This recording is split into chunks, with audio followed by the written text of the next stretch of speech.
Olá, nerdolas! Como vocês estão? Vocês estão bem? E hoje é dia de falar um pouquinho de jogo com vocês, direto aqui do canal da Liga Nerdola. E hoje eu estou muito bem acompanhado aqui pelo meu papai Elvis e pelo nosso emo querido, o Wagner Tomazoni. E a gente vai falar um pouquinho de 3 games para cada um de nós. 3? Que marcaram nem a nossa infância, que marcaram algum momento especial da nossa vida, e a gente vai começar agora, porque eu sei que isso vai gerar um debate bem legal aqui, porque game é quase que uma personalidade, além de ser uma das melhores coisas que o mundo nos proporciona. Achei bonito, viu?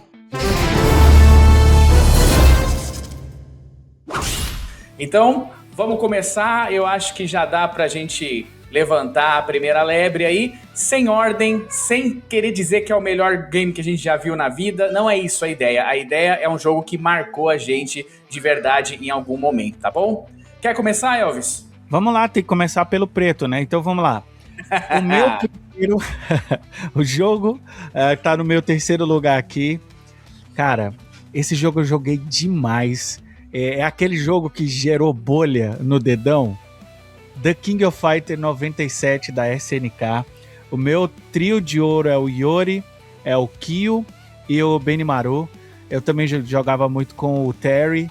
E assim, cara, esse jogo sensacional. Eu não jogava no fliperama, eu jogava no console mesmo. Ok? PlayStation 1.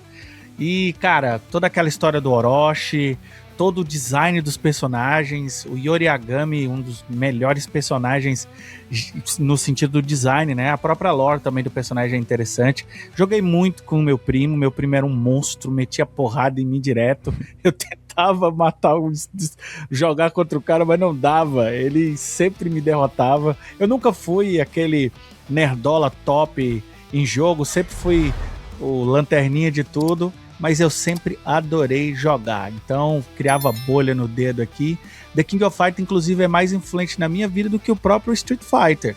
Mas em uma lista maior, Street Fighter entra também na minha lista. Meu terceiro lugar, The King of Fighters 97.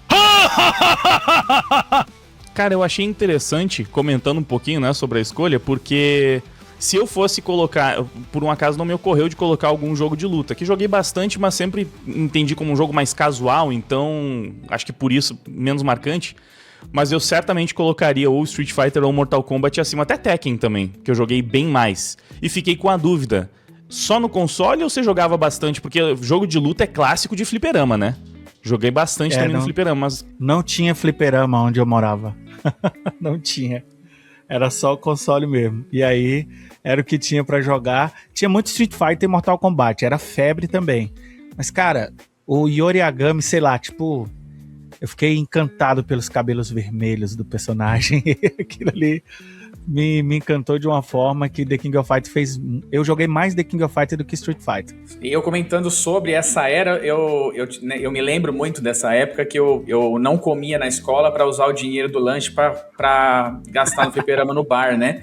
A gente tem uma lacuna de idade aí, mas a minha geração ela é bem mais Street Fighter, segundo lugar, como o Wagner falou, Mortal Kombat, e uma galera um pouquinho mais nova, como é o caso do Elvis, já é a galera do King of Fighters, a galera maldita que fazia combo lock. Cara, mas eu sou mais novo daqui, eu sou mais novo e o que eu mais joguei foi Street Fighter também, mano. Mas é porque o Street Fighter ele ficou numa lacuna após o 3, demorou pra sair o 4, e essa lacuna também teve no King of Fighters. Teve muitos jogos no King of Fighters, de King of Fighters, parou no 2002 ali, a era de ouro da SNK, e ficou uma lacuna. Talvez essa lacuna não te pegou na tua fase. Só que Mortal Kombat Street veio depois, entendeu? É que tinha muito no fliperama. Eu lembro que eu joguei também no Super Nintendo, que foi o meu primeiro console. Mas o que eu mais joguei foi no PlayStation... King você não jogou. Perdão, King você não jogou no Super Nintendo. Não saiu. Não. Tô falando do Street Fighter. Eu jogava Street Fighter. Perdão, desculpa. Street Fighter no Super Nintendo. E eu mal joguei The King of Fighters. Mal joguei mesmo. Foi um dos que eu menos joguei. Mas o que eu mais joguei foi um do PlayStation 1, Street Fighter, que nem era o principal, era Plus alguma coisa, tinha uns personagens bem diferentão que só tinha naquela versão lá. Era meio 3D. É poligonal. É o EX, maravilhoso. Mas eu acho que é esse. Só que ele tinha toda a dinâmica do 2D, mas ele tinha a carinha do 3D. Do Tekken. Cara de Tekken, cenário infinito. Isso. Eu adoro esse jogo, ô Wagner. Eu joguei muito esse jogo aí também, viu? Esse jogo era bom também. Você sabe quanto a gente pagou, só por curiosidade de época, quanto que eu paguei numa fita de Street Fighter em 1992 pro Super Nintendo? $120 no salário mínimo de 100. Tá? Que só isso, pra você ter uma noção. velho? Só pra você ter uma noção de $100. Cara, as fitas de Super Nintendo, elas eram caras pra época. Porque que eu me lembro... Mas esse foi especial. Mas não era tão caro assim. Era por causa caro... da procura. Nossa. Não, a gente realmente... girava das 9 da manhã à meia-noite, ligado no Super Nintendo com a meninada jogando. Em compensação, as fichas de fliperama eram baratíssimas, né? Porque eu lembro de pagar uns 25 centavos. A gente ia com R$1.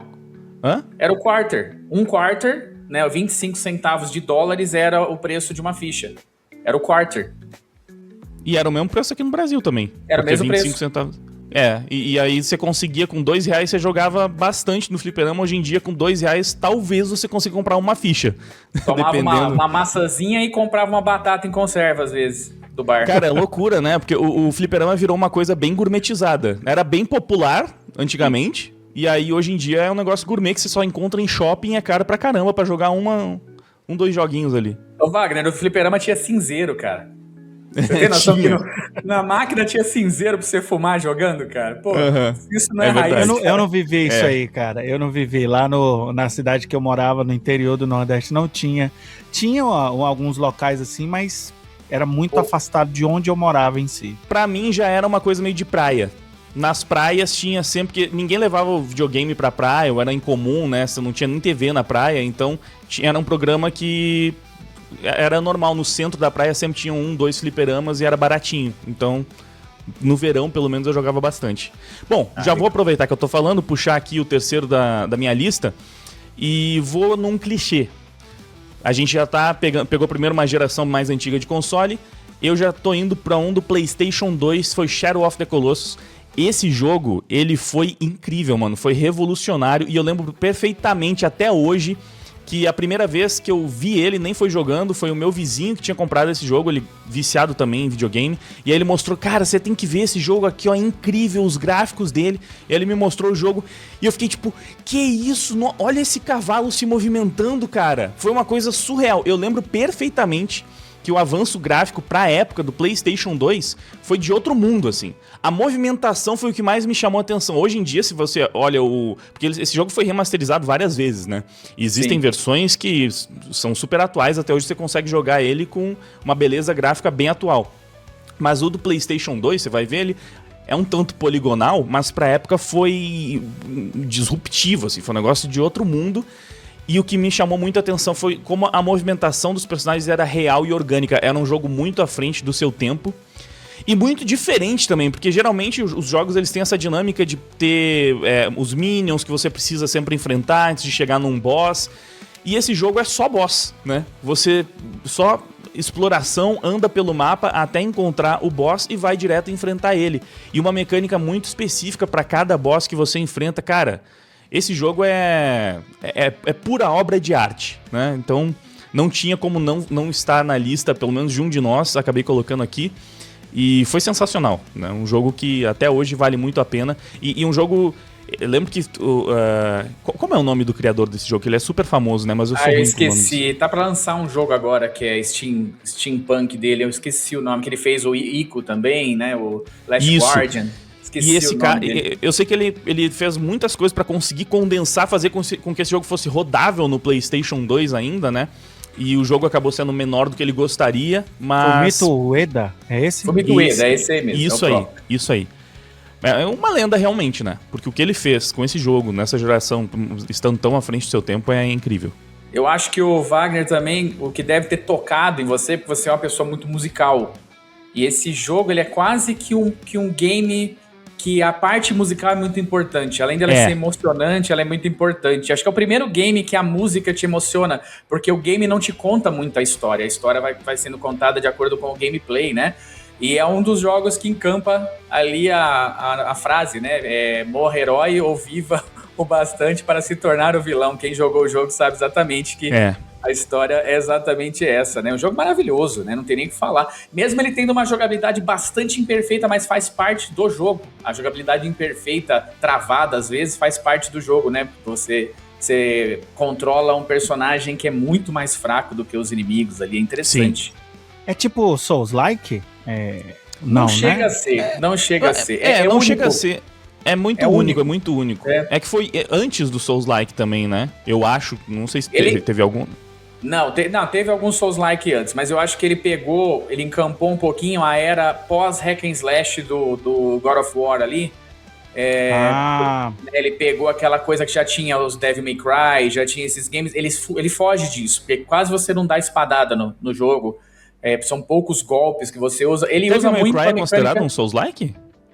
Oi? É um hack slash. Devil May Cry é considerado um Souls-like? Não, você tá falando do hack and slash. Ele é um hack and slash. Ele é um hack and slash. Hack slash, mas, deve virar Souls-like no próximo game aí, que eu já ouvi falar que já tá tudo vira Souls-like, né? Mas ele encampa bastante a mecânica de boss dos games da série Zelda. Porque todo boss você tem um circuito pra fazer, você não só ataca o boss, né? Ele pegou bastante dessa mecânica. É sensacional. Você jogou, El? Você não jogou esse? Não joguei esse, não. Precisa, é incrível. E o jogo não é tão longo, né? Porque como ele precisou ser encurtado pra caber no PlayStation 2, ele não é um jogo longo, vale muito a pena. É uma experiência incrível. O meu aqui ele é um pouco mais simples, o primeiro que eu coloquei aqui, porque ele traz um avanço tecnológico. Pra quem tava lá no comecinho da década de 90, vocês não imaginam que foi isso aqui, feito por duas pessoas, que é o Doom, cara. O Doom, ele foi um marco na história dos pixel. O cara conseguiu rodar num computador que tinha dificuldade de fazer uma rolagem na horizontal. Era difícil você fazer rolagem horizontal num PC na época. Ele conseguiu fazer rolagem para todos os lados e sensação de 3D com os pixels, de uma forma que isso foi usado por talvez mais de 10 anos. Essa mesma mecânica que esses dois malucos, né, que é o John Corman, que eu esqueci o nome do outro, dois malucos fizeram esse game sozinhos, é um game incrível, e a gente comprava esse game também, fica na minha memória, você comprava, vocês não vão lembrar, talvez nem o Elvis, que quase tem a minha idade, tá um pouco próximo aí, você comprava esse game, você ia, por exemplo, numa livraria, e ele tinha uma versão em disquete, chamava Shareware, era a versão completa do jogo, mas para você comprar o jogo, você tinha que ligar num telefone americano, pagar em dólar pra liberar uma senha pra você colocar no jogo. Era assim que você comprava jogo de PC, cara. Tinha jogo de PC e de MSX que vinha em fita cassete. O jogo vinha em fita cassete. Cara, isso eu nunca vi. O que eu vi foi que era assim, o jogo vinha num disquete, mas era 50 disquete que você ia colocando um depois do outro pra conseguir. O Doom era 3, mas não daquele flop, né? Daquele já quadradinho, que é o de 2 megas e meio, né? 2 mega e meio. Você pegava 3 desse pra fazer ali o sistema. Pra época era coisa pra caramba, né? Não, e você tinha que ter o PC que teu amigo tinha que rodava, o meu não rodava, eu tinha que rodar numa tela mais ou menos uma resolução de 120p, mais ou menos, pra poder rodar aceitável. E era incrível pra gente, tá? Não tinha essa frescura de 30 FPS. Não, se rodasse a 10... O sommelier de gráfico hoje, né? Sommelier de gráfico. Dá pra dizer que ele é meio que a base do FPS até hoje, né? Obviamente, a tecnologia mudou completamente. Com certeza, não só ele, como o jogo anterior. Já tinha jogos em primeira pessoa, mas não tão bem feitos. O primeiro que foi feito foi o Wolfenstein, que é deles também, só que é um pouco... Ele não tem o teto. O Wolfenstein são só as paredes. O Doom, ele colocou teto e amplitude no cenário. É um negócio absurdo, cara. Pra você pegar os jogos... Melhorar a imersão, né? Melhorar a imersão do personagem. Exatamente. E além dele ser violento e ser um jogo extremamente heavy metal. Então era tudo diferente pra gente na época. E é um jogo que eu jogo até hoje. Vira e mexe, eu pego e jogo ele até hoje. O Doom eu acho que é uma das séries que melhor se manteve por toda a franquia. Todos os jogos do Doom eu acho ali sensacionais. E então me marcou justamente por causa dessa transição de tecnologia e por introduzir a gente, né, a um mundo que seria a vida inteira. Agora todos os jogos basicamente são algum tipo de referência a Doom. Ele foi o GTA da época, né? Exatamente. Meu segundo jogo da minha vida, em segundo lugar, se chama Mega Man X4.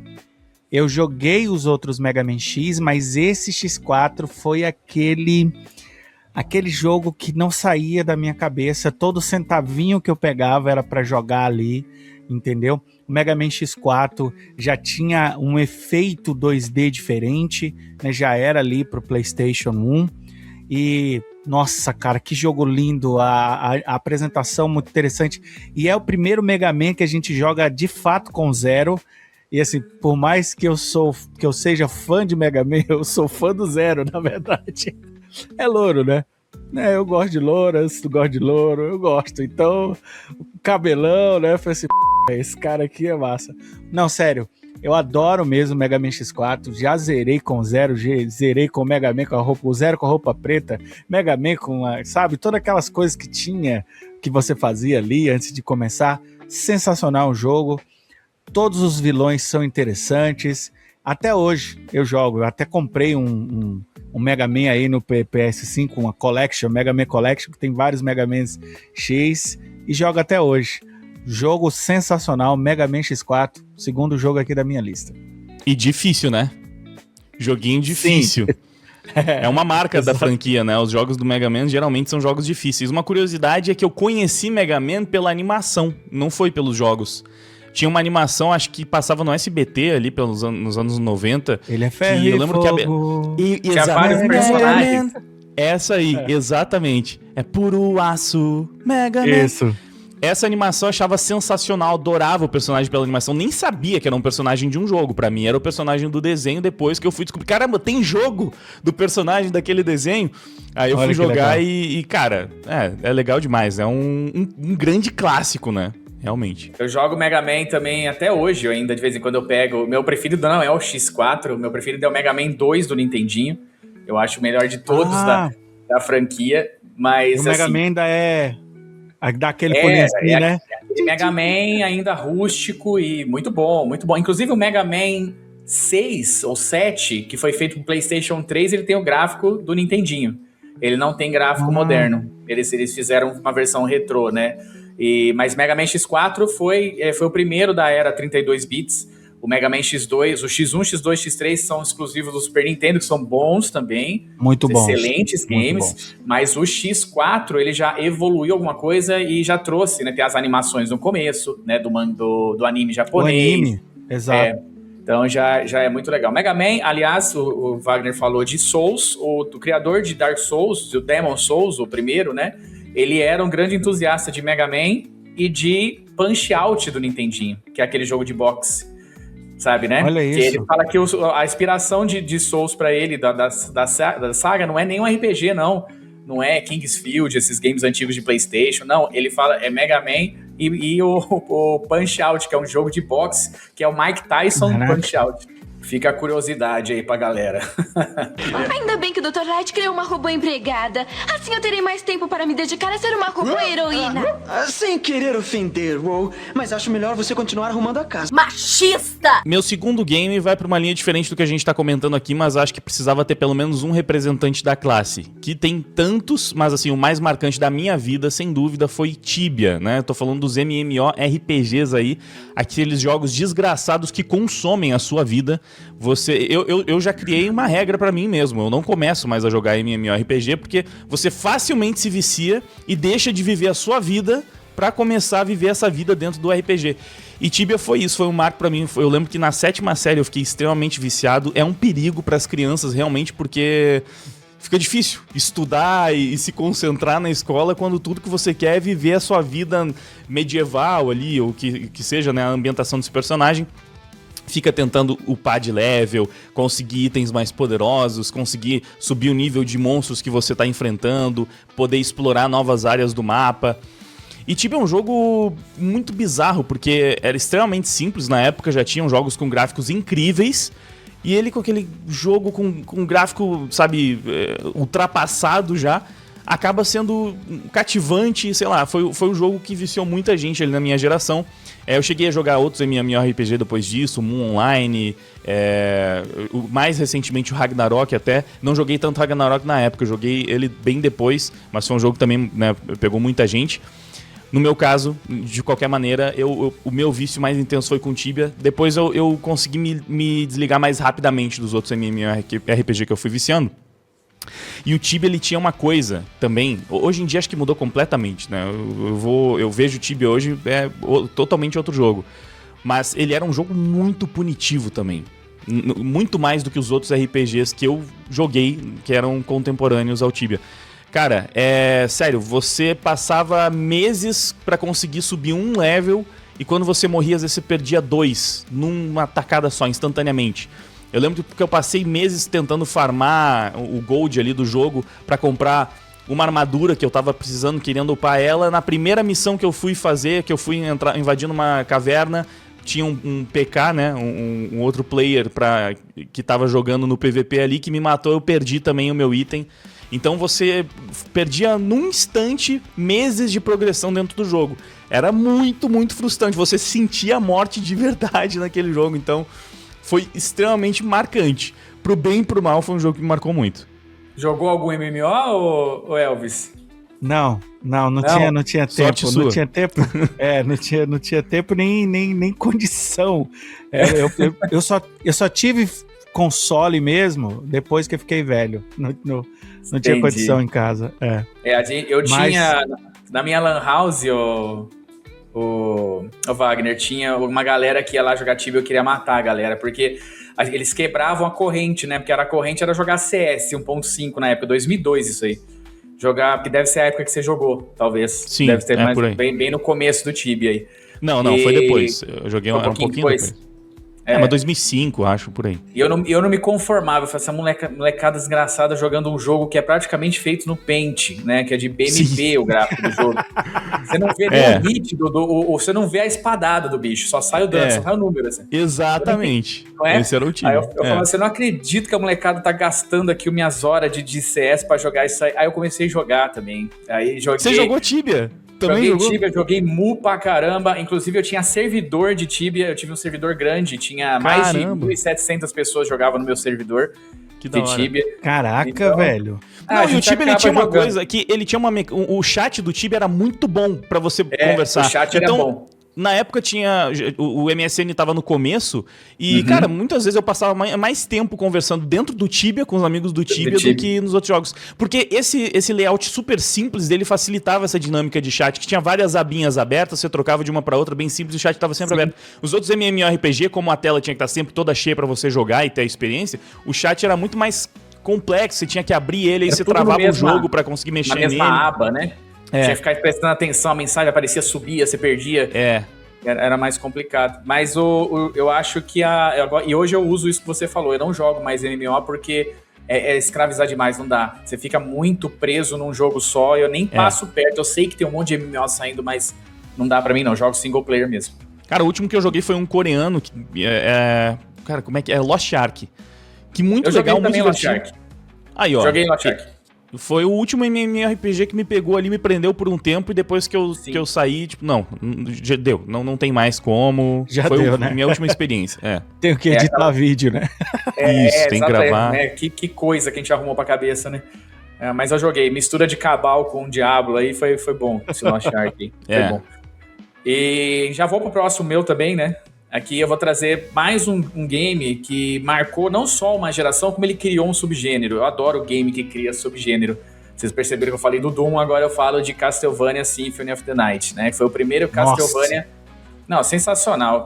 Quando eu peguei esse game, foi 97, 98, eu não me lembro direito, eu não dei a devida atenção, porque a gente tava naquela cabeça de 3D, você queria coisa 3D, poligonal, 3D, aí vem um jogo 2D, e um Castlevania diferente, ele não ia pra frente, né? É um Castlevania que você tem que explorar, é um Metroidvania, criou exatamente o subgênero Metroidvania, que é você explorar, pegar item, crescer o personagem. Praticamente todos os jogos hoje são feitos com algum tipo de fundamento Metroidvania. O próprio God of War, esses games de hoje são feitos que você tem que pegar o item, senão você não abre aquela porta, senão você não sobe naquela plataforma, você precisa de uma corda, uma coisa assim. E esse game criou um subgênero, eu acho ele maravilhoso até hoje, ele não envelhece, ele tem uma mecânica que eu não sei o que eles fizeram, a mágica desse game, que ele não envelhece. Tentaram fazer, inclusive, versões desse, eu acho ele ainda o melhor Metroidvania já feito na história, mesmo tendo games incríveis aí desse subgênero. Eu acho que o Castlevania Symphony of the Night, ele foi um marco, assim, muito importante e que ele não foi tão considerado. Apesar que hoje praticamente todos os portais consideram ele como o melhor jogo de PlayStation 1, ele não foi considerado na época. Na época ele foi um jogo quase que refugado, pra vocês terem uma ideia, que eu lembro muito bem. Vocês jogaram? Nossa, demais. Cara, eu acho que eu joguei esse jogo, na verdade, em muito tempo depois, em Flash, assim, tipo, navegador. Eu não sei se era ele mesmo ou versão, mas quando eu joguei Castlevania foi assim. Eu sempre não foi muito tempo depois do lançamento, tipo, um clássico e tal, e joguei um pouquinho só. Não tenho uma experiência muito profunda. Vale até hoje, cara, viu? Pega numa emulação aí, ou numa coletânea, porque é absurdo, cara. Ele tava em promoção. Ele tava em promoção na PSN Vaga, assim, tipo, R$30 você comprar ele, assim. Bom. Sabe? É um jogo maravilhoso. É o que o Amar falou. Tem alguma magia que eles colocaram naquela época que o jogo não envelhece. A movimentação do personagem é um 2D que parece híbrido. A movimentação da capa do Alucard, essa coisa do personagem evoluir. Tem você tem dois finais. É um falso e um verdadeiro. Tem um falso e verdadeiro. Assim. Você tem que inverter o castelo. Você tem que inverter o castelo, aí você tem toda a jornada mais uma vez. Cara, o jogo é incrível. Na época que saiu o jogo, eu não joguei na época que saiu, eu joguei um pouquinho depois, mas ainda tava na fama, né? Porque realmente ele não foi aquele sucesso todo que merecia. Mas eu zerei realmente o jogo quando eu comprei o meu PlayStation 4, em 2023, eu acho, 2022, uma coisa assim. What is a man? Um monte de bosta. E a minha escolha final não poderia ser outra senão um jogo do meu personagem favorito, né? O Homem-Aranha tinha que estar na lista de alguma forma e eu selecionei, podia selecionar, tinha algumas opções, tá? Porque o Homem-Aranha, felizmente, jogos, ele tem uma quantidade bacana aí de jogos bons, mas eu selecionei um dos mais marcantes pra mim, que foi o Ultimate Homem-Aranha do PlayStation 2. Esse jogo, ele foi incrível e ele só não foi mais revolucionário porque antes dele teve o Homem-Aranha 2, baseado no segundo filme, né, o filme do Dr. Octopus, o segundo filme do Sam Raimi, que foi ele que realmente mudou pra sempre a jogabilidade dos jogos da franquia do Homem-Aranha, que todos depois passaram a se inspirar nele. E esse Ultimate Homem-Aranha já veio com a mesma ideia de jogabilidade, que basicamente é aquela ideia de mundo aberto. Porque o Homem-Aranha, ele tem jogos muito bons já no PlayStation 1, né? Ele tem 2 jogos incríveis no PlayStation 1, só que são jogos que, de fase, você simplesmente vai passando de fase e você tem lugares fechados onde você consegue se movimentar. Quando é um lugar aberto, você ainda assim é um jogo muito linear.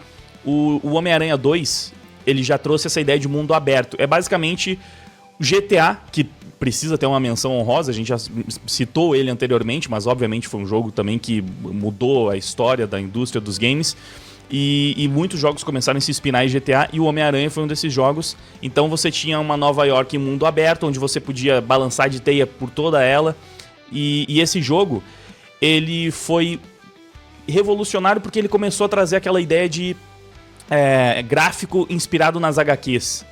Na verdade, os japoneses já faziam bastante isso, de colocar jogos com gráficos inspirados nos animes, o que faz com que esses jogos envelheçam bem também, né? Porque quando ele foge daquele realismo absurdo de tentar representar o ser humano, né, da forma mais real possível, pra você ver ali, tô vendo uma pessoa, no PlayStation 2 você tinha uma série de limitações, mas quando, ao invés de tentar fazer uma representação super realista do ser humano, você faz uma representação de um anime, ou nesse caso da HQ, o jogo acaba ficando menos datado porque é mais fácil de você representar aquilo, você consegue ver. Então eu gostei porque, além de tudo, era a minha HQ favorita, o que eu mais estava lendo era o Ultimate Homem-Aranha. Ele criou uma história alternativa da saga do Venom dentro da linha ali do universo Ultimate, dessas HQs. E eu me sentia jogando as HQs que eu tava adorando ler. Então, cara, pra mim foi sensacional por isso que acabou sendo mais marcante mesmo, né, aproveitando a fórmula muito bem sucedida do Homem-Aranha 2, porque, cara, tudo nesse jogo é sensacional. Pra época, os gráficos foram lindos, a jogabilidade era incrível, o fato de se passar, de ser uma história alternativa dentro daquele universo de HQs, era também, mano, coisa de outro mundo, fora que também você conseguia jogar com o Venom, o que foi incrível para um jogo do Homem-Aranha. Foi o primeiro que eu me lembro de ter oferecido essa possibilidade. E é tudo maravilhoso nesse jogo. Fiquei na dúvida, porque eu poderia colocar o Homem-Aranha do PS4, que também foi um outro jogo sensacional, talvez seja tecnicamente o melhor jogo do Homem-Aranha, só que aí depois veio o Homem-Aranha do PS5, que meio que deu uma estragada na franquia pra mim, então eu preferi... já não merece mais. Pelo que a continuação fez, ele saiu da lista e eu decidi homenagear esse jogo do PlayStation 2. Acabou que ficou...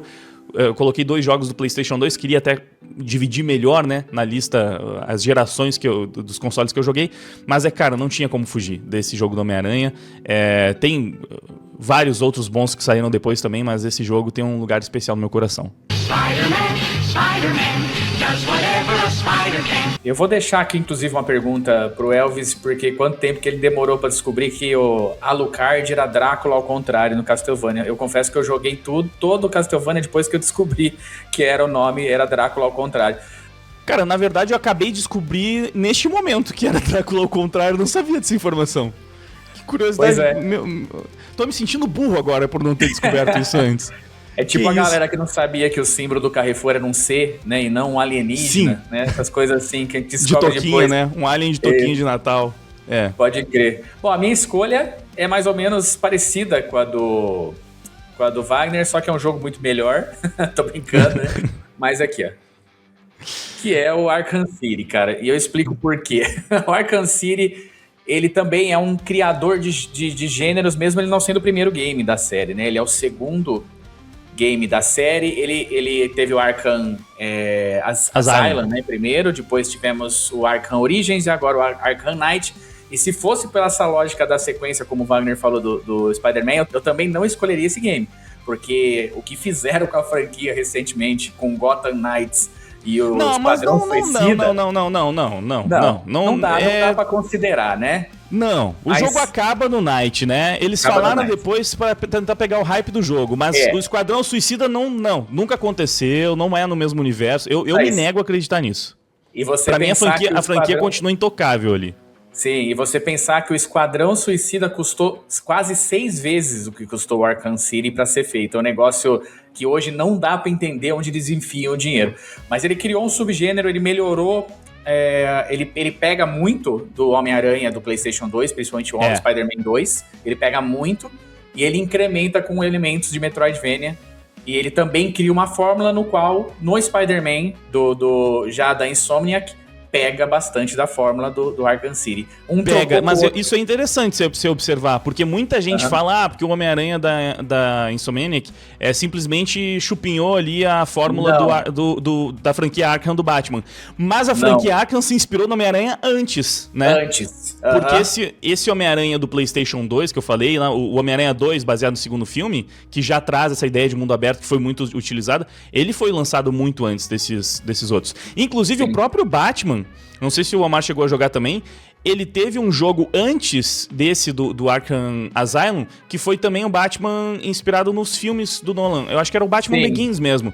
Que já tem e já tem uma ideia de mecânica parecida. Obviamente, depois o Asylum ele evolui muito em muitos aspectos, mas você consegue ver que tem alguma coisa ali, né? Era outro estúdio, né? Era diferente a pegada. Mas se a gente pegar pelo histórico, tanto o Spider-Man como o Batman, eles foram bem tratados quase que ao longo do tempo. Você nasceu na hora certa, Wagner, porque se você pegasse os games de Spider-Man da LJN, do Nintendo, cara, você ia morrer. Joguei. Eu joguei os dois. Nossa! Eram horrorosos. Era horroroso. Eu lembro que o primeiro jogo de Homem-Aranha que eu joguei, na verdade, foi do Super Nintendo. E eu lembro que eu fiquei maluco, tipo, caramba, olha só, eu nem sei qual que é o nome daquele lá, de qual estúdio. Mas era um Homem-Aranha bem pequenininho, assim, que ele... porque era tinha Spider-Man depois versus X-Men. Não sei se era esse. Eu acho que não. Era menor os bonecos. Era Spider-Man versus X-Men alguma coisa. Tem um... agora que eu falei, eu acho que tinha um jogo do Homem-Aranha mais antigo dessas outras gerações de, sei lá, Super Nintendo, que dava pra jogar com o Venom, né? Eu falei depois, acho que deve ter sido um dos primeiros, mas não. Desses jogos ruins tinha. Mas tinha uns que era meio naquela fórmula de, tipo, dos Tartaruga Ninja, né? Que você só ia andando pela rua e batendo nos monstrinhos que aparecem. Tem um nome pra isso, né? Chama Beat'em Up. Beat'em Up. Mas e esse outro era bem pior. Mas realmente, Sim. assim, né, do PlayStation 1 em diante é que os jogos começaram a ficar bons. Sim, mas tem nos arcades, o Spider-Man tem um game excelente. O Batman, quando ele era da Sunsoft, pra Nintendinho era muito bom. Pro Mega Drive foi muito bom. Aí passou pra Konami, muito bom. Aí se perdeu, ficou num limbo aí de uns 10 anos de jogos ruins, que foi a geração final de Play 1 pra começo até fim de Play 2. Não teve jogos tão bons de Batman. Teve jogos horríveis de Nintendo 64, inclusive o Batman do Futuro é ridículo, o jogo é um negócio, é uma abominação. A DC toda, né, tem o pior jogo de Nintendo 64 é o Superman 64. O clássico. Então, a DC se desencontrou. Mas aí agora, depois se reencontrou, só que agora voltou, parece que a pior época da DC nos consoles nos jogos pode ter voltado agora com esses games aí que estão... da Warner. E Omar, a gente nem falou a palavrinha mágica durante esse vídeo inteiro, mas eu já falei que a gente foi abençoado também, porque a franquia Batman, a franquia Arkham, ela existiu no período perfeito. Porque ela acabou quando a lacração tava começando. Porque se fosse lançado nessa época da lacração, a lacração teria destruído essa franquia. Ela é uma franquia que ela é praticamente irretocável do começo ao fim, até o Orange, que muita gente reclama, eu acho que também é bom, foi feito por outro estúdio, mas também... Bom pra caramba. Tem nada de mal nesse jogo, não. Pois é, então, cara, é uma adaptação incrível do universo do Batman. Uma adaptação incrível. É uma boa forma de você conhecer mais do universo do personagem, inclusive. Perfeito. E se essa franquia não tivesse sido lançada no período que foi lançada, ela não teria como ser tão boa. Porque, bom, a lacração destruiu... retroativamente, né? Porque a franquia tinha acabado. E aí eles lançaram os outros jogos falando, não, é no mesmo universo e lá, tentando destruir. Mas aí você finge que não aconteceu. Foi muita sorte essa franquia ter sido lançada exatamente no ponto que foi. Já tinha o motor gráfico necessário para fazer os jogos serem bons daquele jeito. E tava num momento onde a preocupação era só em contar uma boa história, em fazer uma boa adaptação, uma boa representação do personagem.